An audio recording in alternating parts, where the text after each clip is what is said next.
Initially, in-uphold nila yung kanilang initial notice of disallowance for 73 million pesos, 'di ba? Tapos I understand kayo congressman yung naglabas ng dokumento, no? Ng COA, another notice of disallowance, this time worth 375 million pesos. Doon sa hindi familiar, no? Ano ba yung naging dahilan dito? At bakit ganyan kalaki? Well, ang totoo po, nakatali na po yung pangalang Pangulo sa pagsasoli ng 448 million. So ito po ay 73 plus 375 million. Pero alam po ninyo, halos pareho lang naman ho yung batayan eh. Doon sa first ND na ginawa hong final because of the COA and bank, at ito pong bago na ND po o na 375 million. Several po yung points no na binanggit dito. Una, at ito yung bago sa decision po na ito ng ND ay naglabas daw ng pera sa mga unauthorized persons. Kaya nga may nadagdag pong pangalan eh.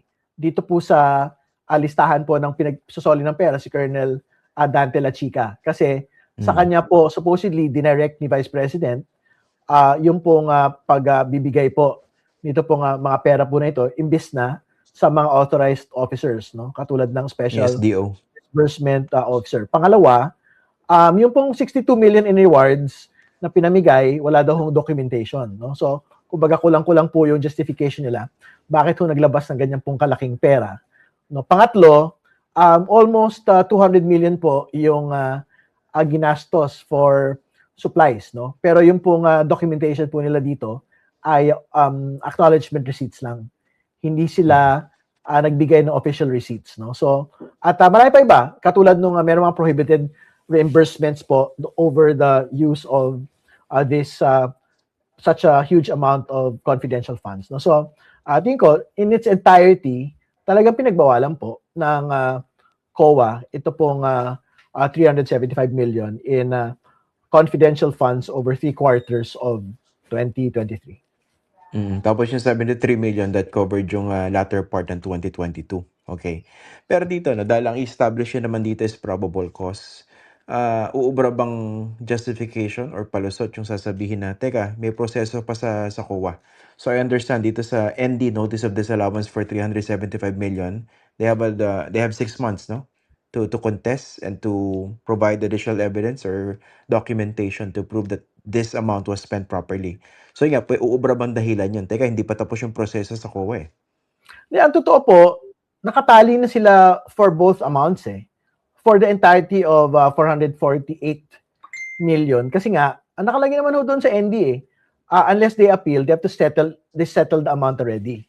At hindi po ito OVP accountability as an office or as an institution.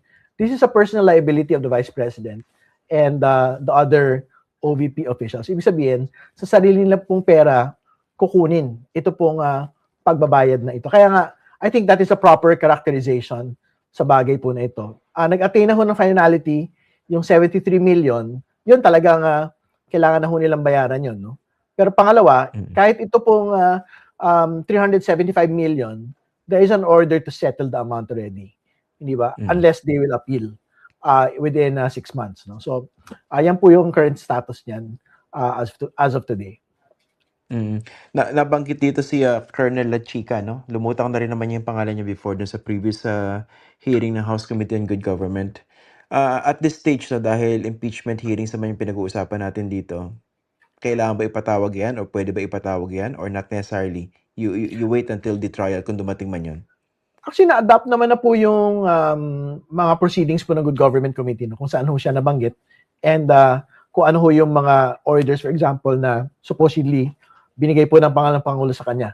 So, usapin po ng paggamit ng confidential fund. In fact, I think binanggit yan nung ND mismo dito po sa 375. No? So, siguro sa trial na lang po siya isasalang. Although we take note, of course, yung pong kanyang outright denial on matters relating to Ramil Madriaga. Sabi niya hindi niya kilala and he has nothing to do with him.